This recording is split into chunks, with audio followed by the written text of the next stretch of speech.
আসসালামু আলাইকুম। এখন শুনবেন সংবাদ শিরোনাম। প্রধানমন্ত্রী তারেক রহমানের নেতৃত্বে শিগগিরই রাজনৈতিক স্থিতিশীলতা ফিরবে, জেদ্দায় পররাষ্ট্রমন্ত্রী ও আইসি নেতাদের বৈঠকে আশাবাদ। ফিলিস্তিন ইস্যুতে চান ঢাকার অবিচল অবস্থান। জোট নয়, এককভাবে স্থানীয় সরকার নির্বাচনের প্রস্তুতি নিচ্ছে এনসিপি। ৬ সিটিতে প্রশাসক নিয়োগ দেয়ায় সুষ্ঠু ভোট নিয়ে আসিফ মাহমুদের শঙ্কা।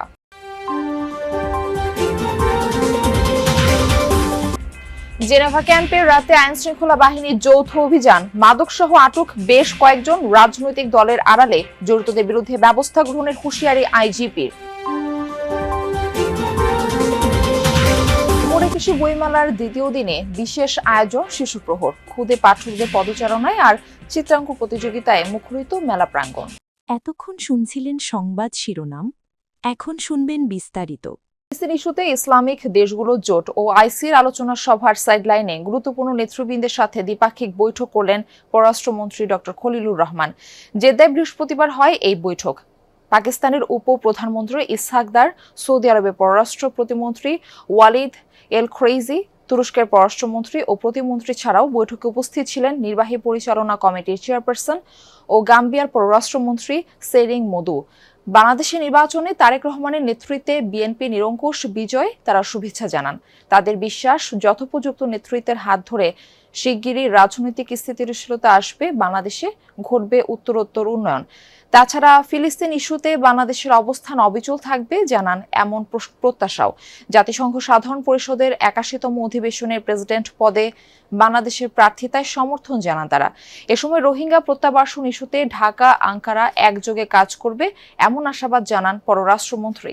জামায়াতের নেতৃত্বে জোটগতভাবে জাতীয় নির্বাচন করলেও আপাতত এককভাবে স্থানীয় সরকার নির্বাচনে অংশ নেওয়ার সিদ্ধান্ত নিয়েছে জাতীয় নাগরিক পার্টি এনসিপি। তবে সিটি, পৌর ও উপজেলা নির্বাচন কবে হবে তা নিয়ে রয়েছে শঙ্কা। সে সাথে প্রশাসক নিয়োগ দেয়ায় সুষ্ঠু নির্বাচন হওয়ার ক্ষেত্রেও আছে অনিশ্চয়তা। তাই সরকারকে অবস্থান পরিষ্কার করে দ্রুত নির্বাচন দেওয়ার আহ্বান জানিয়েছেন দলটি। অন্তর্বর্তী সরকার দায়িত্ব নেয়ার পর অধ্যাদেশ জারি করে পতিত আওয়ামী লীগ সরকারের আমলে নির্বাচিত সিটি, পৌর মেয়র, জেলা, উপজেলা পরিষদের চেয়ারম্যানদের অপসারণ করে প্রশাসক হিসেবে নিয়োগ দেয় সরকারি কর্মকর্তাদের। বিএনপি ক্ষমতা গ্রহণ করে দ্রুত স্থানীয় সরকার নির্বাচনের কথা বললেও ৬টি সিটিতে নিয়োগ রাজনৈতিক প্রশাসক মেয়াদের ভিত্তিতে ধাপে ধাপে করতে চায় স্থানীয় নির্বাচন। এই নির্বাচন যখনই হোক, এর প্রস্তুতি শুরু করেছে তরুণদের রাজনৈতিক দলের মুখপাত্র ও সাবেক এলজিআরডি উপদেষ্টা আসিফ মাহমুদ সজীব ভুঁইয়া বলেন, সারা দেশে এককভাবে নির্বাচনের প্রস্তুতি নেয়ার নির্দেশনা দেয়া হয়েছে। দ্রুত স্থানীয় সরকার নির্বাচন চায় এনসিপি। এ নিয়ে সরকারের অবস্থান স্পষ্ট করার আহ্বান জানিয়েছেন এনসিপির সাবেক এই স্থানীয় সরকার উপদেষ্টার অভিযোগ, ৬ সিটিতে প্রশাসক নিয়োগ দেওয়ার মাধ্যমে নির্বাচনের লেভেল প্লেইং ফিল্ড নষ্ট করা হচ্ছে। একে নির্বাচন পেছানোর চেষ্টা হিসেবেও দেখছে। এদিকে এনসিপি জাতীয় সংসদে সংরক্ষিত একটি নারী আসন পাবে বলেও জানান দলের মুখপাত্র। বলেন, জোটের পক্ষ থেকে আসন নেবে কিনা সেটি নিয়ে আলোচনা চলমান। সমাজে মাদক থাকবে না, প্রধানমন্ত্রী দেয়া অন্যতম এই অ্যাসাইনমেন্টের ধারাবাহিকতায় শুরু হয়েছে অভিযান। এমনটা জানিয়েছেন পুলিশ মহাপরিদর্শক মোহাম্মদ আলী হোসেন ফকির। বৃহস্পতিবার রাতে মোহাম্মদপুর জেনেভা ক্যাম্প এলাকা পরিদর্শন করে নতুন আইজিপি। সরকারের সিদ্ধান্ত অনুযায়ী পুলিশের পোশাক সুন্দর করা হবে বলেও জানান তিনি। মোহাম্মদপুরের জেনেভা ক্যাম্পে ফের অভিযান। বৃহস্পতিবার রাতের অভিযানে ডিএমপির সোয়াট টিম এবং প্রশিক্ষিত ডগ স্কোয়াডের ২ শতাধিক সদস্য অংশ নেয়। ঘনবসতিপূর্ণ ক্যাম্পে কয়েকটি দলে বিভক্ত হয়ে চালানো হয় চিরুনি অভিযান। জব্দ হয় মাদক, আটক করা হয় বেশ কয়েক। রাতেই নবনিযুক্ত আইজিপি জেনেভা ক্যাম্প পরিদর্শন করেন। রাজনৈতিক দলের আড়ালে অপরাধ কর্মকাণ্ডে জড়িতদের বিরুদ্ধে ব্যবস্থা নেওয়ার হুঁশিয়ারিও দেন তিনি। জানান, প্রধানমন্ত্রীর অ্যাসাইনমেন্ট সমাজে মাদক থাকে। আইজিপি জানান, সরকারের সিদ্ধান্ত অনুযায়ী পুলিশের ইউনিফর্ম সুন্দর করা হবে। সবার চাওয়া, পুলিশের একটি অপরাধীদের তালিকা থাকবে। জামিনে থাকা আসামি মাসে একবার হলেও থানায় হাজিরা দিবে, জানান আইজিপি। সাপ্তাহিক ছুটির দিন শুক্রবার বেলা 11টায় খুলল অমর একুশে বইমেলার দুয়ার। আজ বিশেষ আয়োজন শিশু প্রহর।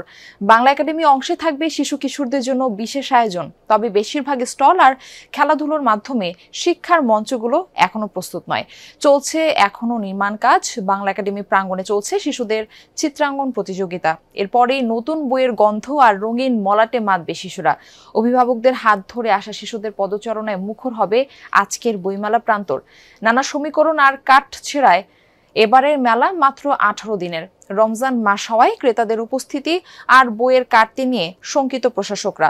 প্রতিদিন দুপুর 2টা থেকে রাত 9টা পর্যন্ত চলবে মেলা, যার পর্দা নামবে 15ই মার্চ।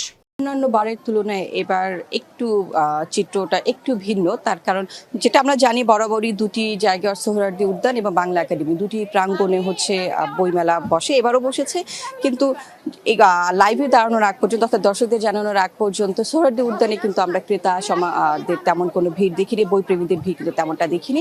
নর্মালি শুক্রবার এবং শনিবার যেটা রীতি ছিল যে শিশু প্রহর হবে 11টা থেকে 1টা পর্যন্ত, যেখানে সিসিমপুর থাকবে শিশুদের মূল আকর্ষণ। অবশ্যই বই, নতুন বইয়ের গন্ধ সেটি যেমন মূল আকর্ষণ থাকে, তার আরেকটি বড় আকর্ষণ হচ্ছে যে সিসিমপুর, যেখানে ইকরি, টুকটুকির হালুমের মতো চরিত্রগুলোকে শিশুরা দেখতে পারে, তাদের সাথে খেলায় খেলায় অনেক কিছু শিখতে পারে। তার কারণ হচ্ছে যে যারা বই পড়ে তারা তো বই পড়তেই পারে, বই কিনে পড়ে, কিন্তু যারা এখনো হয়তো হাতেখড়ি হচ্ছে বা হাতেখড়ি এখনো হয়নি, তাদের কাছে বইমেলার মূল আকর্ষণটা কিন্তু সিসিমপুর থাকে। তবে এবার যতটুকু আমরা জানতে পেরেছি সিসিমপুরের আয়োজন হয়তো থাকছে না, এমনটি বাংলা একাডেমি কর্তৃপক্ষ জেনে আছেন। তারা জানিয়েছিলেন যে এবার একটু ভিন্ন রকম হবে। সিসিমপুরে যে ইকরি থাকতো সেই আয়োজনটি এবার থাকছে না। তবে তার পরিবর্তে শুক্র শনিবার শিশুদের জন্য চিত্রাঙ্কন প্রতিযোগিতা, সাংস্কৃতিক প্রতিযোগিতার আয়োজন রাখা হয়েছে। 9:30 থেকে 11টা পর্যন্ত চিত্রাঙ্কন প্রতিযোগিতা। আপনি দেখতেই পাচ্ছেন একটি শিশু তার মনের মাধুরী মিশিয়ে ভাষাকে ধারণ করে ছবি আঁকছে, এবং যেই ছবিগুলো আঁকছে বিভিন্ন শিশুদের আমরা দেখলাম এক একজনের বিষয় কিন্তু আলাদা, এবং এই শিশুগুলো বয়স কম হলেও তাদের মননে যে ভাষাকে তারা ধারণ করে, পরিবার থেকে যে এই দেশের ইতিহাস, দেশের সংস্কৃতি যে তাদের ভেতরে রোপণ করার চেষ্টা করেছে, সেটা কিন্তু আমরা দেখতেই পাচ্ছি শিশুদের ছবিগুলোর বিষয় দেখলে। কেউ হয়তো ভাষা আন্দোলনের ছবি আঁকছে শহীদ মিনারে, কেউ মুক্তিযুদ্ধের ছবি আঁকছে, কেউ দেশটা যখন স্বাধীন হয় পতাকা নিয়ে হয়তো কোনো শিশু দৌড়াচ্ছে বা কোনো তরুণী দৌড়াচ্ছে, সেই ছবিগুলো তারা আঁকছে। অর্থাৎ এবারে বইমেলায় শিশু প্রহরটা একটু অন্যরকম হলেও তবে শিশুরা যাতে বঞ্চিত না হয় সেই দিকটি বিবেচনায় রেখে অন্য ধরনের আয়োজন করা হয়েছে। 11টা থেকে শিশুদের জন্য মেলা খুলে দেওয়া হবে। শিশু প্রহর বলতে আসলে সেই শিশুদের জন্য মেলাটি খুলে দেওয়া হবে। তারা নতুন বইয়ের গন্ধ নিবে, বিভিন্ন স্টলে যাবে, পছন্দের বইগুলো কিনবে। সেই সাথে পাশাপাশি ছবি আঁকা, গান, বিভিন্ন সাংস্কৃতিক প্রতিযোগিতা, সেই আয়োজন এবার রাখা হয়েছে শিশু প্রহরে। নরসিংদীর মাধবদীতে ধর্ষণের পর ভুক্তভোগী তরুণকে বাবার কাছ থেকে তুলে নিয়ে হত্যার ঘটনায় 5 জনকে গ্রেফতার করেছে পুলিশ। বৃহস্পতিবার রাতে মাধবদী থানায় এই ঘটনায় 9 জনকে আসামি করে মামলা দায়ের করেন ভুক্তভোগীর মা।